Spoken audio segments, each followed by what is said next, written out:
ಗೋಕಾಕಲ್ಲಿ ನಮಗೆ ಒಂದು ಮಾಹಿತಿ ಬಂತು, ಮೀಟರ್ ಬಡ್ಡಿ ಹಾಕೊಂಡು ವಸೂಲಿ ಮಾಡ್ತಾ ಇರೋದು. ಇಂಥ ಮಾಹಿತಿ ನಮಗೆ ಕಂಪ್ಲೇಂಟ್ ಆಗಿ ಬರ್ತಾ ಇಲ್ಲ. ಗೋಕಾಕ್ ಜನರಿಗೆ ನಾನು ಹೇಳ್ಕೊಳ್ಳೋದು ಏನಂದ್ರೆ, ಮೀಟರ್ ಬಡ್ಡಿ ಯಾವನು ಮಾಡಿಕೊಂಡು ನಿಮ್ಮ ಜಮೀನನ್ನು ಬರ್ಸ್ಕೊಂಡಿದ್ದಾನಂದ್ರೆ ಯಾವುದು ಎದುರ್ಕೊಳ್ಬೇಡ, ನಮ್ಮ ಕಡೆ ಬನ್ನಿ. ರಿಜಿಸ್ಟ್ರೇಷನ್ ಅನ್ನು ನಾವು ಕ್ಯಾನ್ಸಲ್ ಮಾಡೋದಕ್ಕೆ ಅವಕಾಶ ಇದೆ. ಮೀಟರ್ ಬಡ್ಡಿ ಯಾವನು ತಗೊಳ್ತಾನಂದ್ರೆ ಜೈಲಿಗೆ ಹಾಕ್ತೀವಿ. ಯಾರು ಬಂದು ತೊಂದರೆ ಮಾಡೋದು ಯಾವುದು ಮಾಡ್ತಾನಂದ್ರೆ ಹೊಸ ಆಕ್ಟ್ ಇದೆ, ಹಳೆ ಆಕ್ಟ್ ಇದೆ.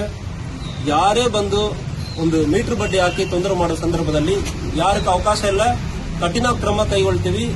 ದಯವಿಟ್ಟು ನೀವು ಮುಂದೆ ಬರಬೇಕು. ನಿಮಗೆ ಹೆದರಿಕೆ ಇದೆ ಅಂದ್ರೆ ನನ್ನ ಕಡೆನೂ ಕೂಡ ಬನ್ನಿ, 100% ನಾನು FIR ಮಾಡಿ ಕೊಡ್ತೀನಿ. ಅದನ್ನು ಸಂಪೂರ್ಣವಾಗಿ ನಾವು ಸ್ಟಾಪ್ ಮಾಡಬೇಕು. ಸೊ ಯಾರು ರಿಜಿಸ್ಟರ್ಡ್ ವೆಂಡರ್ 24%, 14% ಅದ ಒಂದೊಂದು ಲಿಮಿಟ್ ಇದೆ.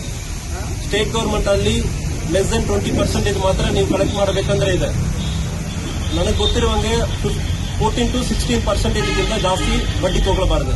1 ಲಕ್ಷಕ್ಕೆ 1 ವರ್ಷಕ್ಕೆ ಸ್ಟೇಟ್ ಗವರ್ಮೆಂಟ್ ಆದೇಶ ಪ್ರಕಾರ 14ರಿಂದ 16,000ಕ್ಕಿಂತ ಜಾಸ್ತಿ ಬಡ್ಡಿ ತಗೊಳ್ಬಾರದು.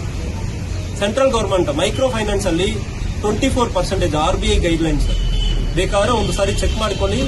1 ಲಕ್ಷಕ್ಕೆ 24,000ಕ್ಕಿಂತ ಜಾಸ್ತಿ ಬಡ್ಡಿ ಯಾರು ತಗೊಳ್ತಾರಂದ್ರೆ ಸೆಂಟ್ರಲ್ ಗವರ್ಮೆಂಟ್ ಆದೇಶ ಪ್ರಕಾರ ರಿಜಿಸ್ಟರ್ಡ್ ಮೈಕ್ರೋ ಫೈನಾನ್ಸ್ ಅವರು ಬಿಟ್ಟು ಅನ್ರಿಜಿಸ್ಟರ್ಡ್ ಆಗಿ ಯಾರು ನಾವು ಹಣ ಕೊಡ್ತೀವಿ, ಜಮೀನು ಬರ್ಸ್ಕೊಳ್ತೀವಿ, ಮನೆ ಬರ್ಸ್ಕೊಳ್ತೀವಿ ಅಂದ್ರೆ ಯಾರು ಬರ್ತಾರಂದ್ರೆ ಅವರು ಕೂಡ ಮೈಕ್ರೋ ಫೈನಾನ್ಸ್ ಇರಲಿ, ಯಾರು ಬೇಕಾದ್ರೆ ಇರಲಿ, ನಿಮ್ ಕಡೆ ಬಂದು ಗಲಾಟೆ ಮಾಡೋದಕ್ಕೂ, ಬೈಯೋದಕ್ಕೂ, ಮನೆ ಮುಂಚೆ ರಾತ್ರಿ ಹಗಲು ನಿಂತ್ಕೊಳ್ಳೋದಕ್ಕೂ ಅವಕಾಶ ಇಲ್ಲ. ಸೊ ಯಾರು ಅಂತ ರೀತಿಯಲ್ಲಿ ಜಾಸ್ತಿ ಬಡ್ಡಿ ಕೊಡ್ತಾರಂದ್ರೆ ನಾವು ಕಾನೂನು ರೀತಿಯಲ್ಲಿ ಕ್ರಮ ಕೈಗೊಳ್ತೀವಿ.